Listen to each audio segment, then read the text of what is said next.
Girl, let me explain something to y'all and let me explain something to you clearly. You got one motherfucking time to put me up out of anywhere, and you ain't never got to worry about me and you being friends ever again.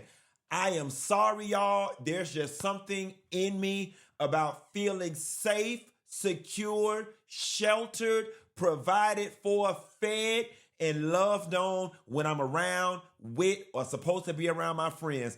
And it was raining outside too. Bitch, I had a friend who put me out his house over 10 years ago. And guess what? I ain't never been back to that bitch house again. Let me tell you how petty I am with it.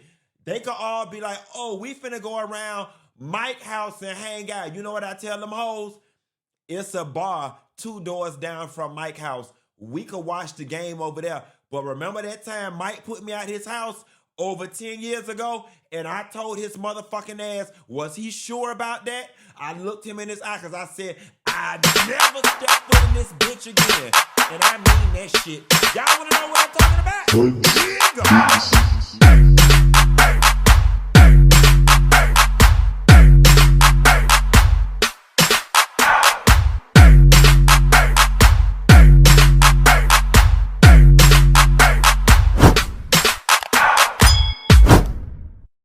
I'm supposed to be sitting around here reviewing the Real Housewives of Potomac. It ain't supposed to have nothing to do with me, but this shit had them fucked around and made me mad, honey.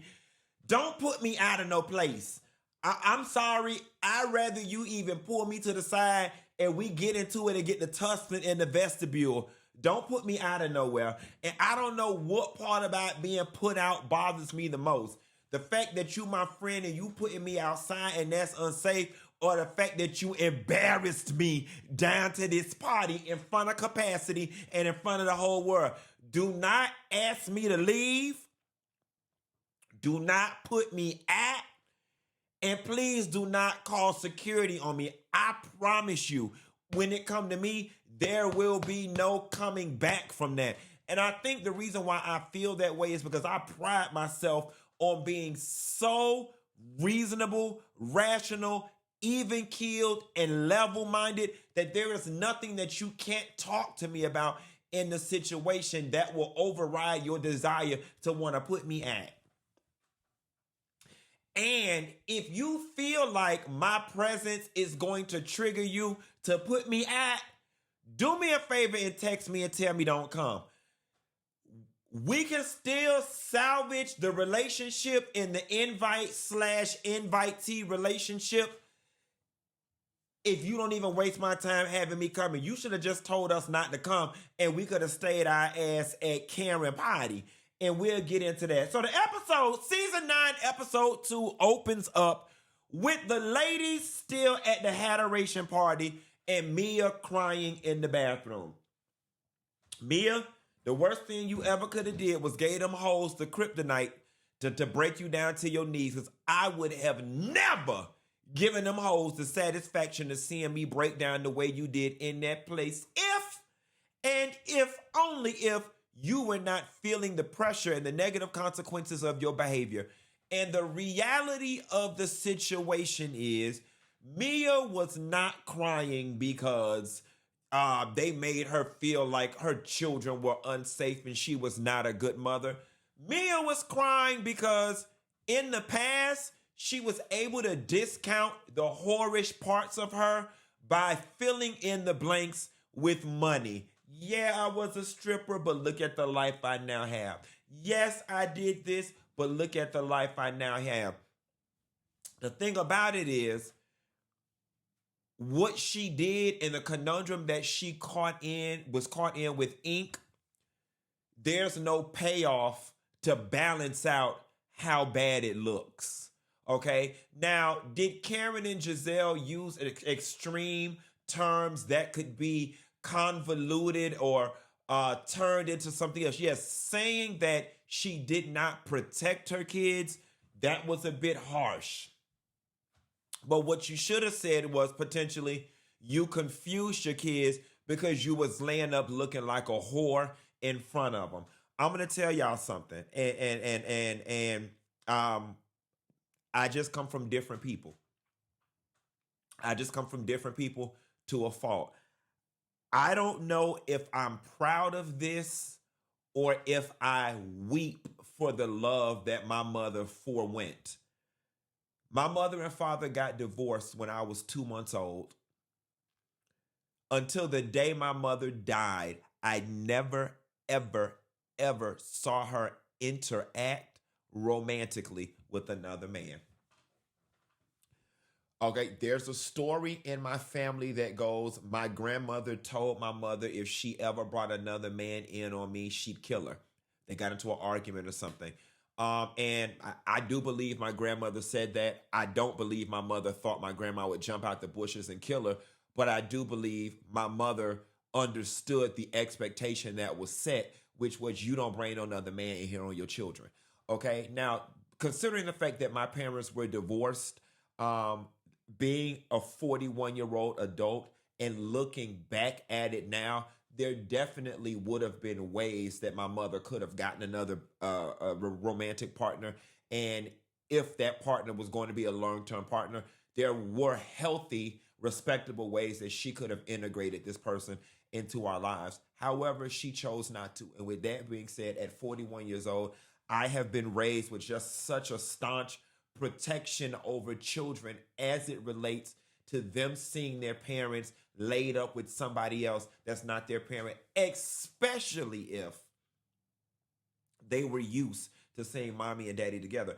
Honestly and truthfully, my mother had the perfect situation for another man to come in and be in her life because we have never seen my mother and my father together. That's that the thought of that is gross. They divorced when I was 2 months old. So honestly and truthfully, any man that my mama would have brought into her life would have been the only thing that I know, the same way my dad and my stepmom are.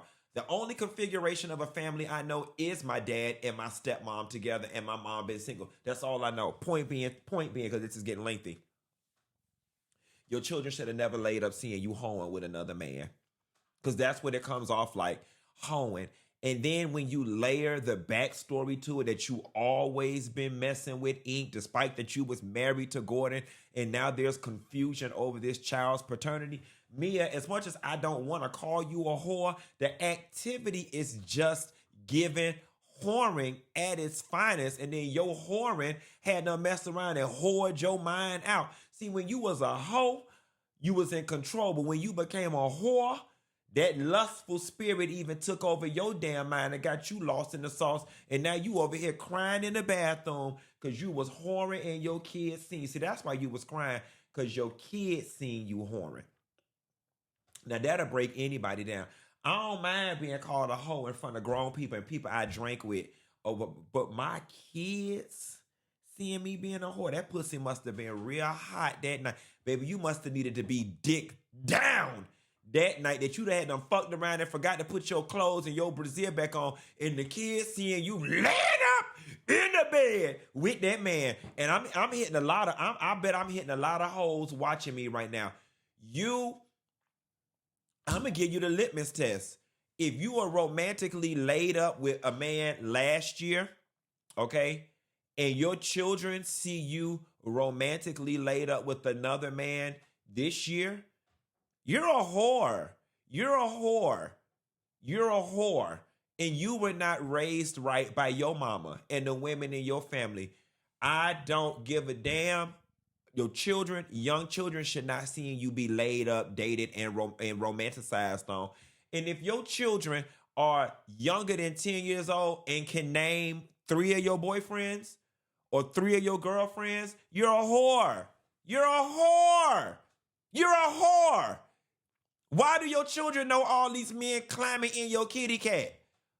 Or that you climbing in all these girls' coochie? Why do they? You're a whore. You're a man whore or a female whore. Either way, you're a whore. Non-binary, non-gender conforming whore. And if you keep on, you're going to be over there raising little whores. Date when your children go around their daddy house or their in-laws house. Don't be dating in front of your children. Only whores do that.